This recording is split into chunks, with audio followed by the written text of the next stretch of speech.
I think I hated the Rudy Gobert trade more for Minnesota than any trade for the last 30 years that I've hated for a team. 4 first-round picks to the Jazz. This is the single most egregious overpay in NBA history.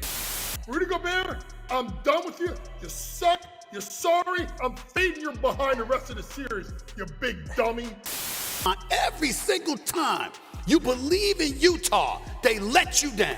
Utah Jazz make me sick because they repeatedly underachieve. They disgust me. Stevie Wonder could see Rudy Gobert should not be playing in the series. He just can't cover anybody. Broke the news that Rudy Gobert will be suspended for 1 game. I almost feel badly for Rudy because it seems like he knows nobody likes him, but nobody likes him. Rudy Gobert is one of the most polarizing basketball players on the planet. In just a 2-year span, he went from being the greatest defensive player of this generation to then looking like a shell of himself last season after the Timberwolves acquired him in what many consider the worst trade of all time. Somehow, someway, he is back to his former dominant self this year, leading the NBA in defensive rating and is the odds-on favorite to win Defensive Player of the Year. So how is it that Rudy Gobert went from being seemingly completely washed last season to now an even better version of his former self? Today in this video, we will dive into the unforeseen resurrection of Rudy Gobert. Most of us know Rudy Gobert's story fairly well. Pretty much a no-name drafted 27th overall in the 2013 NBA draft who becomes one of the league's best defenders in his 4th or 5th season to then winning 3 of 4 Defensive Player of the Years in 2018, 2019, and 2021.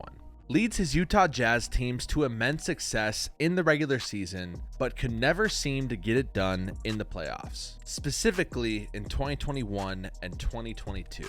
In 2021, the Utah Jazz had the best record in the Western Conference and were poised for a deep playoff run. After defeating the Memphis Grizzlies in the first round, they'd match up with the Los Angeles Clippers in the West semis, where they would take a commanding 2-0 lead to start the series, before then surrendering the next 4 games in the series, including a 25-point blown lead in Game 6, where the Clippers went small ball and were able to expose the Utah Jazz's perimeter defense and draw Rudy Gobert out onto the perimeter. And again in 2022, as the 5th seed facing the Dallas Mavericks, again Rudy Gobert and the Utah Jazz were exposed and handled in 6 games. Which brings us to Rudy's first of 3 legacy-defining crucifixions in the eye of the public. He's a great defensive player in the regular season with no offensive game whatsoever, and due to the nature of his defense, cannot help you win a playoff series. But in the summer of 2022, things would only get worse for Rudy when Tim Connolly,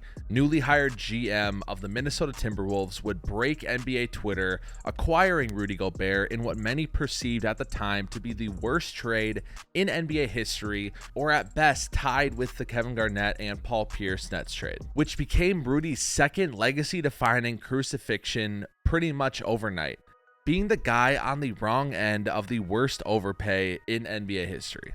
To make matters worse, Rudy Gobert would have statistically his worst season of his career since his 2nd or 3rd year in the NBA that season. And throughout the course of last season, Rudy Gobert would probably get more hate and more critique than any other player in the entire NBA. And to some extent, rightfully so. Everyone questioned if Karl-Anthony Towns and Rudy Gobert could work together on the floor, and while they didn't get much time together due to a calf injury that kept him out 60 games, when they were on the court together, it didn't look good. Not to mention, when Rudy was on the court at all this season, he didn't look very good. And the Timberwolves, who just spent their entire future acquiring him, would win 6 less games than the year before and be fighting for a spot in the playoffs again in the play-in tournament. This became Rudy's 3rd legacy-defining crucifixion.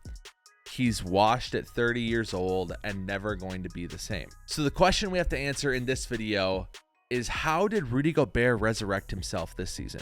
Let's start with Rudy's playoff reputation. In my opinion, Rudy was the scapegoat for a poor defensive Utah Jazz scheme that lacked any serious perimeter defense outside of Royce O'Neal, and forced Rudy Gobert to cover and do way more than he should have ever been asked to do.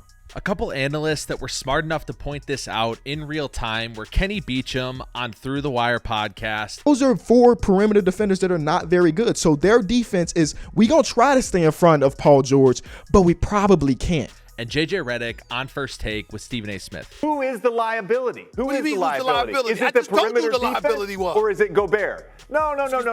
Because Gobert has cleaned up a lot of the mess of their perimeter defense. When it comes to the Rudy Gobert trade and his fit alongside Cat in Minnesota, we simply just didn't have enough time with them last season to determine if they could fit together. Chris Finch is an offensive genius, so when he's confident that these two can work together, sometimes we just have to trust that and give it time. And when it comes to Rudy's decline in play last season versus his resurgence this year, my speculation, and that's all it is that he was playing semi-hurt last year. He played a lot of games in Eurobasket leading into the season and even dealt with muscle spasms in his back throughout the season. He just didn't have the bounce he usually had, and simply that isn't something that just comes back at the age of 30 after a season of not having it. Let's take a look at his performance from 2 nights ago versus Chet Holmgren and the Oklahoma City Thunder. OKC came into this game with the number 2 seed in the Western Conference. It was going to be a battle for the Timberwolves. Check out this possession from Rudy Gobert late in the game. He shuts down an SGA drive only to then recover as Chet Holmgren cuts towards the middle of the lane. After a Thunder offensive rebound, he then shuts down a Lou Dort drive only to recover and shut down an Aaron Wiggins drive as well. And on the very next possession, in a 5-point game with 4 minutes left on the clock, Rudy Gobert is guarding Chet Holmgren in the corner out on the perimeter. Chet drives and shoots a sky hook that Rudy heavily contests. He then closes out on Chet Holmgren, which makes him drive and then refuses a free throw line jumper as well. Shuts down an Isaiah Joe drive and then contests a Chet Holmgren mid-range jumper that he airballs. This is 10 out of 10 defense. This is stuff that I believe we didn't really even see in Utah with Rudy Gobert. The result of having to deal with Rudy Gobert all night was a red-hot Chet Holmgren scoring 16 points on only 6 for 20 from the field. The bottom line for making this video, in my opinion, is that Rudy Gobert is 110% back. And for anyone saying it's just another regular season, he's going to fall apart again in the playoffs, I challenge you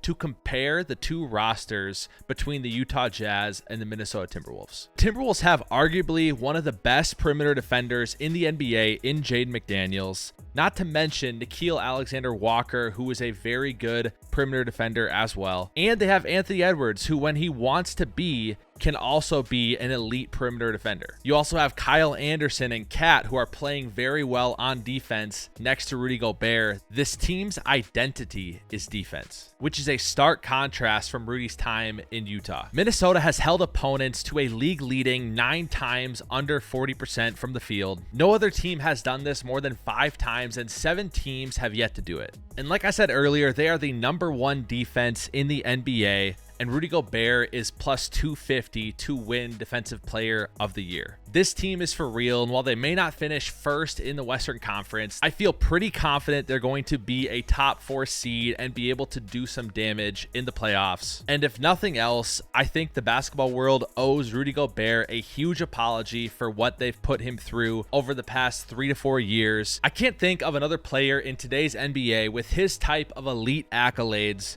whose worth has been challenged time and time again and has been labeled as overrated as much as Rudy Gobert has. If you enjoyed this video, you'll enjoy the video I just made on how Tyrese Halliburton became the NBA's newest superstar. Thanks for watching, and as always, we'll see you on the hardwood.